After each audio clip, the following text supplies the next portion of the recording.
All right, another NFL video. Like I said, I want to get more into this. I want to talk about more NFL stuff. I'm really, I don't know, fired up about the NFL season, fired up about sports in general. But let's look at the NFL as a whole right now. And right now we're going to talk about best teams in the NFL, and then my take on the biggest underperformers as of right now. Best teams in the NFL. If I had to pick two, um, Kansas City Chiefs.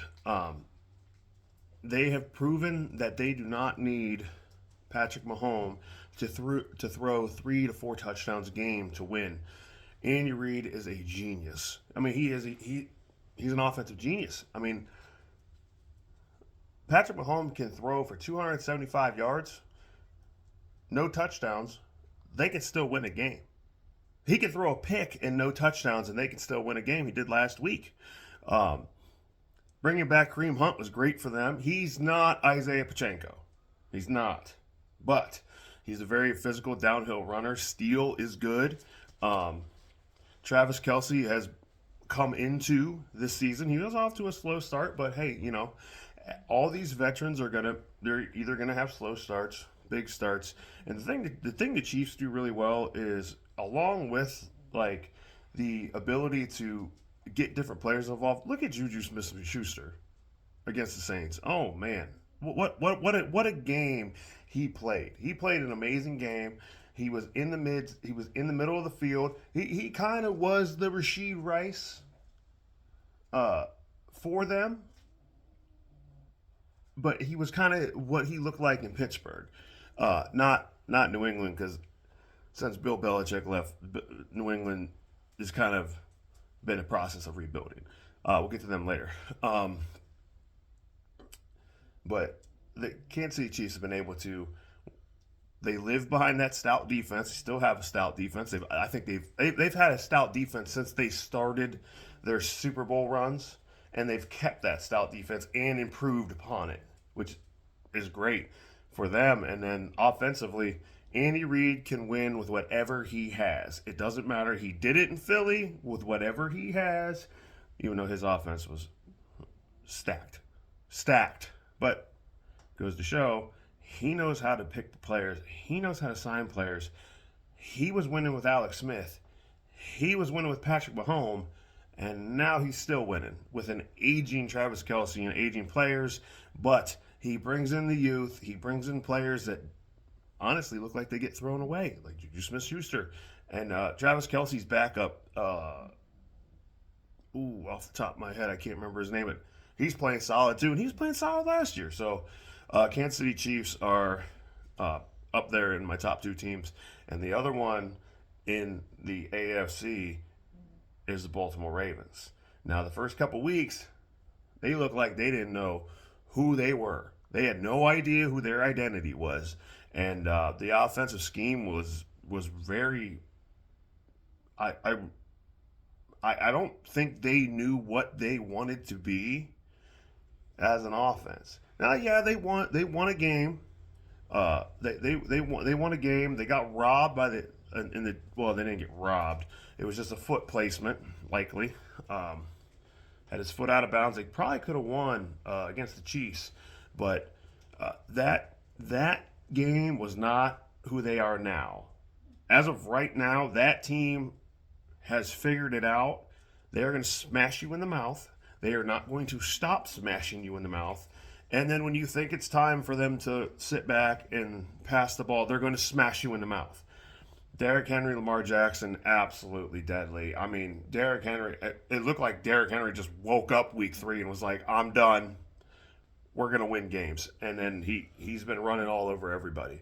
And as far as that is, the Ravens are the number one team in the NFL, in my opinion.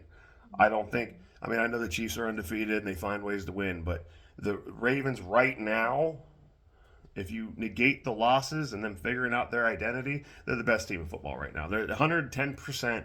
They're the best team in football, offensively, defensively. I mean, Hamilton, their safety is absolutely amazing. They pressure the quarterback, they stuff the run, and they're really good against the pass. So, I mean, that is the epitome of what you want, and they play smash mouth football.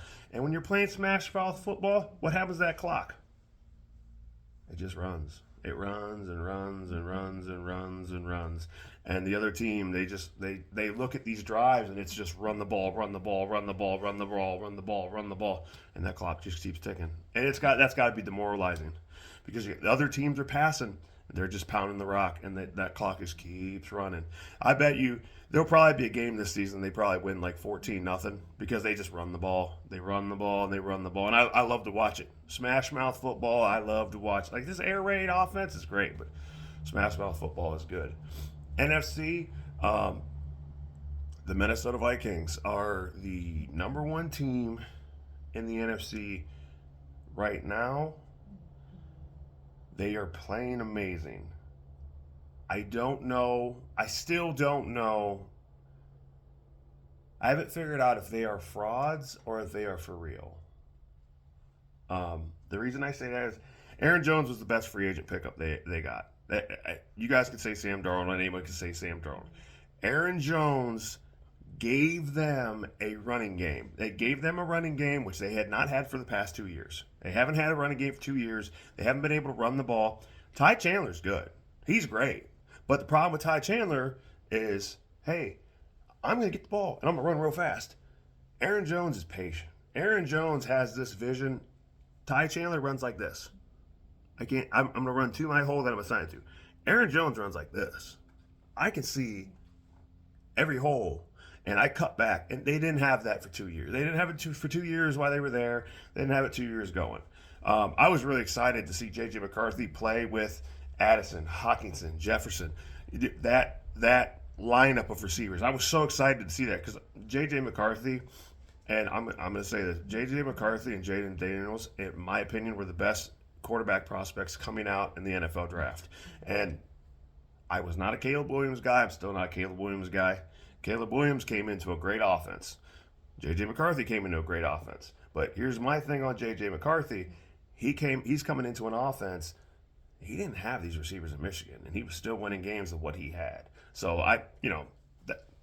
off that subject, that's a next year topic. Back on this topic. Sam Darnold looks he looks really, really good. He looks determined. He looks poised. He threw a pick.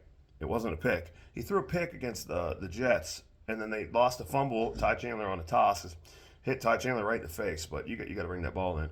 But in England, and he doesn't look like he gets rattled, and it's a different player. It's a different player from the Jets. It's a different player from the Panthers. It's a different player from San Francisco that you didn't see this Sam Darnold.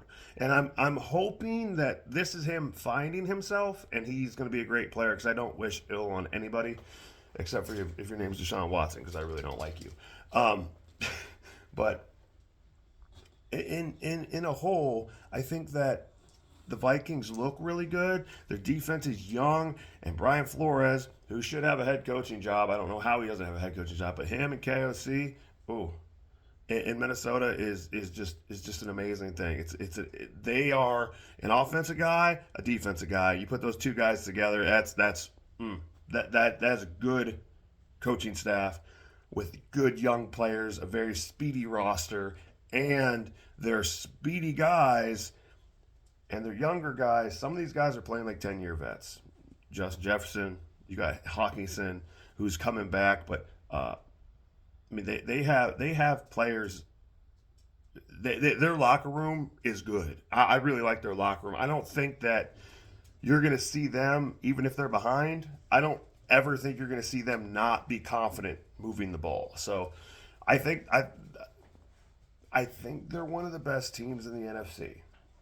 I don't think they're the best team in the NFC.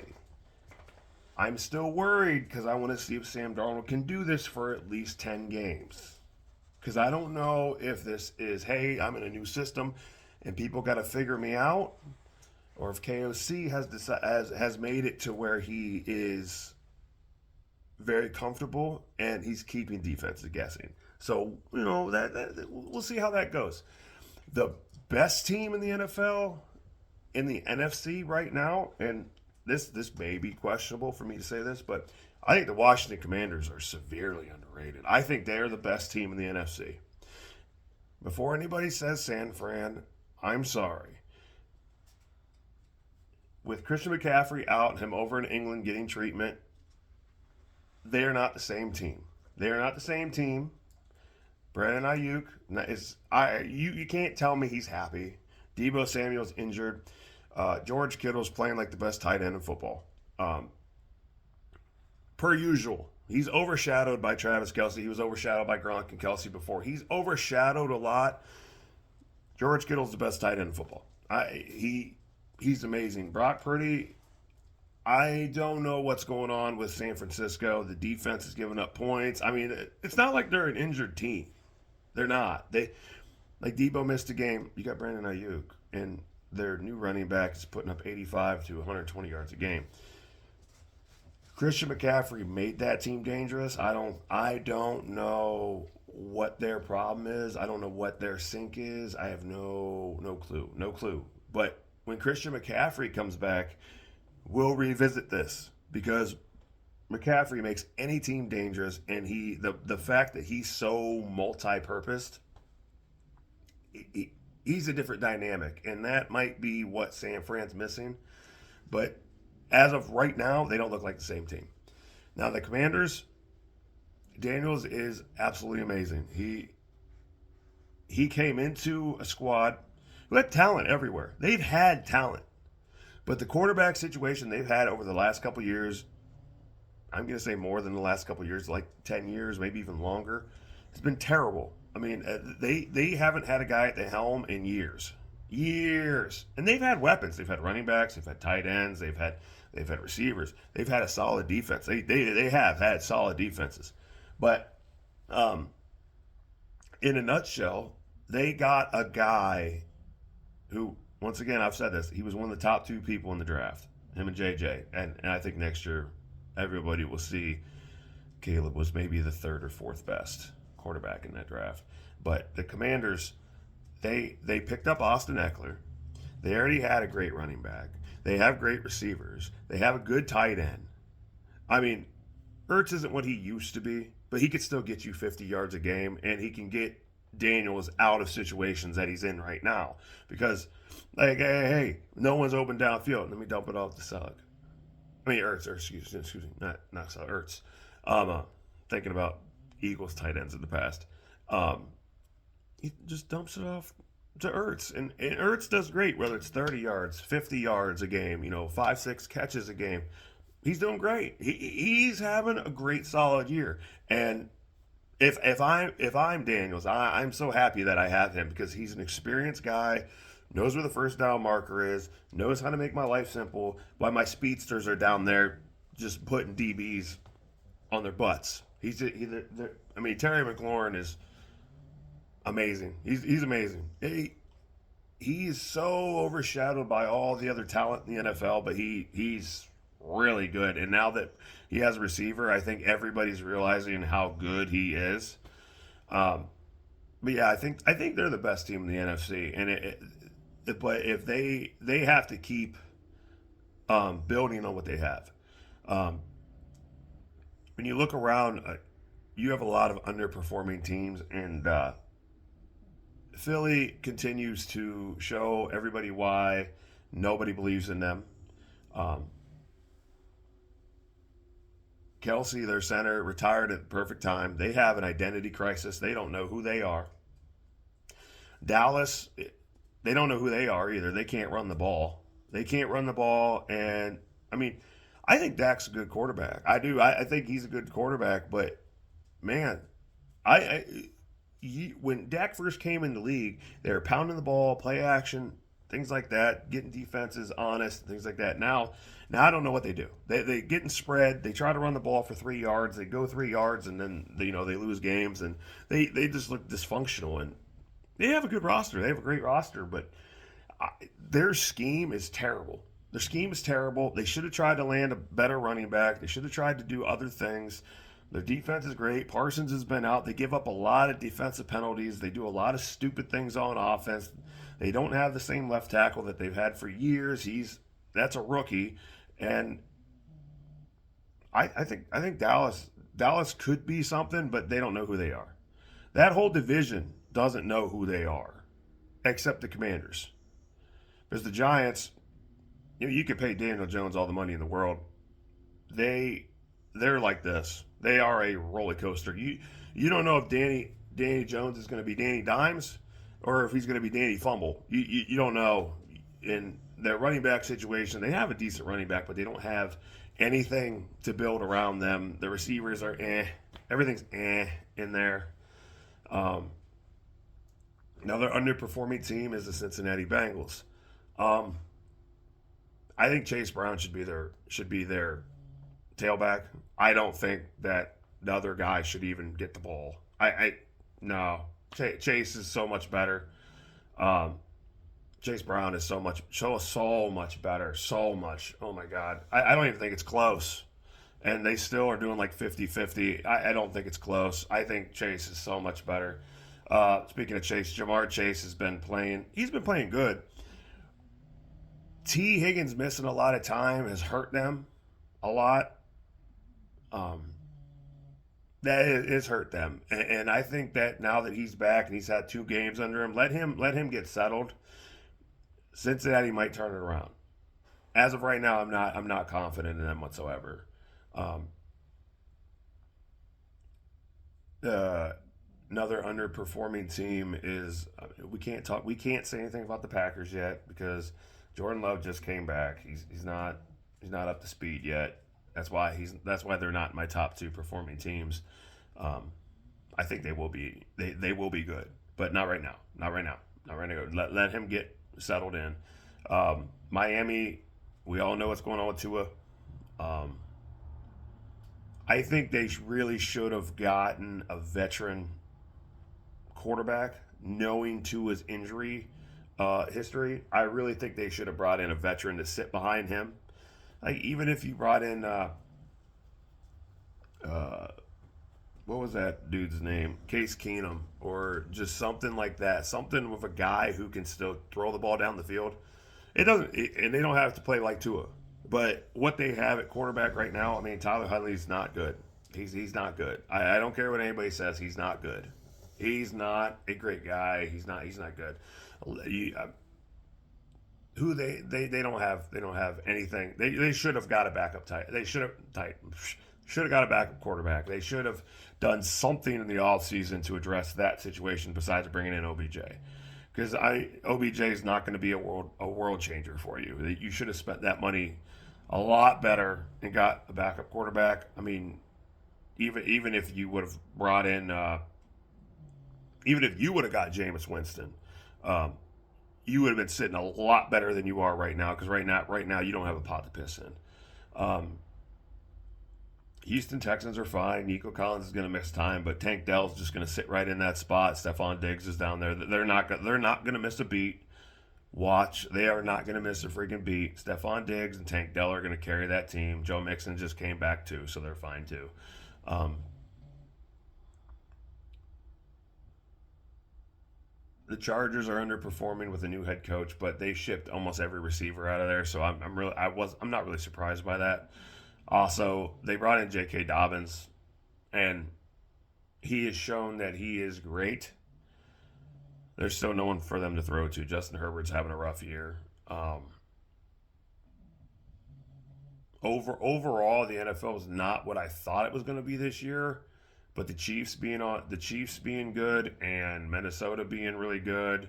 Um, I had no faith in Minnesota, by the way. I did not think Sam Darnold was going to be the answer. I thought J.J. McCarthy was going to save their season, and after he went out.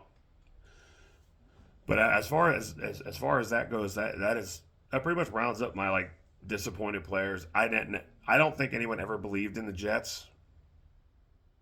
I don't think anyone did. Oh, I forgot one. Buffalo is a very underperforming team. This will be the last one I cover before I get off of here because it's been 20 minutes and I know you guys don't want to listen to me for 20 minutes. Buffalo should better be on the phone with the Raiders like 2 weeks ago. They have no receivers to throw to. They have nothing for Josh Allen to throw to. And I don't know why they let Stephon Diggs go, Gabe Davis go. I don't know why. They did that. They have nothing for Josh Allen to throw to. Like, I thought they would have did something this offseason to bring in a receiver for their franchise quarterback. Nothing. They didn't draft I don't think they drafted very well, in my opinion. And honestly, that's their biggest flaw. They have a great running game. James Cook back there he looks like Dalvin Cook in his prime, and that's just me being honest with you. But they should have done something for him to get someone to throw to, and their protection has not been great either. And I think it's because teams are not scared of them going deep. No one's scared that they're going to get beat deep by the Bills.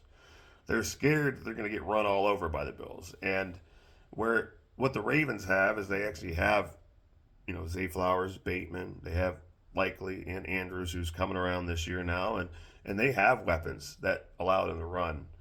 Buffalo doesn't have that. Buffalo doesn't have there's not going to be a single wide receiver in the top 15 on their roster right now. Not a tight end either. They shot themselves in the foot big time. They have a really good defense. They have a really good offensive line, but they have no receivers. So no one respects their throw game now because no one can make separation for their honestly top three in the NFL quarterback to drop balls to. And if you don't have that, you're a sitting duck. So that's just what it is for them. And I think that that's going to continue to hinder them unless they make a trade. Like if they could rip off Devontae Adams, that would be that'd be something interesting to see. And I got to talk about one more team. I'm sorry. It's not Tampa Bay because I'm not going to talk about how good Tampa Bay is doing and how good they are and how good Baker Mayfield's doing. I'm going to talk about the Atlanta Falcons. The Atlanta Falcons are going to make the playoffs this year. The Atlanta Falcons are getting chemistry week after week after week after week. Kirk Cousins is looking more comfortable. They have an amazing running game. They have really good receivers, underrated receivers. Mooney and Holland are friggin' underrated. Ray McLeod is underrated. Their defense is really good. And they're gelling. And they're getting better and better and better. Mark my words. Atlanta's going to the playoffs this year. And they're gonna make an impact. Are they gonna win it all? I don't think so because I don't think Kirk Cousins could ever do that. I don't think having Kirk as your quarterback will ever get you a Super Bowl. Might be wrong, but he had all the weapons in the world in Minnesota and couldn't do it for multiple years. And I mean, every weapon you could ever want as a quarterback, and he couldn't do it. And a good defense, he couldn't do it. Last year was a mishap, but he could not do it. And I don't trust him at all. So. Primetime Kirk does exist, and he's not good. But yeah, that's my take of the NFL right now. We'll cover more about this maybe in a couple days. We'll go over some more NFL stuff that I want to talk about, running backs and things like that wise, and what I think is going on in the NFL and how I think things are going to play out before the trade deadline, unless things happen because I got to work and I got to sleep. So. But we're going to try to get more back on a consistent basis of talking about the NFL, talking about coaching, talking about things like that. But that's my powerhouses of the NFL, and that's my people that are underperforming in the NFL, and that's some of the things that I see, weaknesses that I've seen so far. Like I said, we'll continue this. I like talking about sports. And if any of you guys want to, comment or anything like that, go ahead. And then it gives me topics to discuss. All right. Have a good day. I'm going to get my workout going at, 4:45 in the morning. So here we go.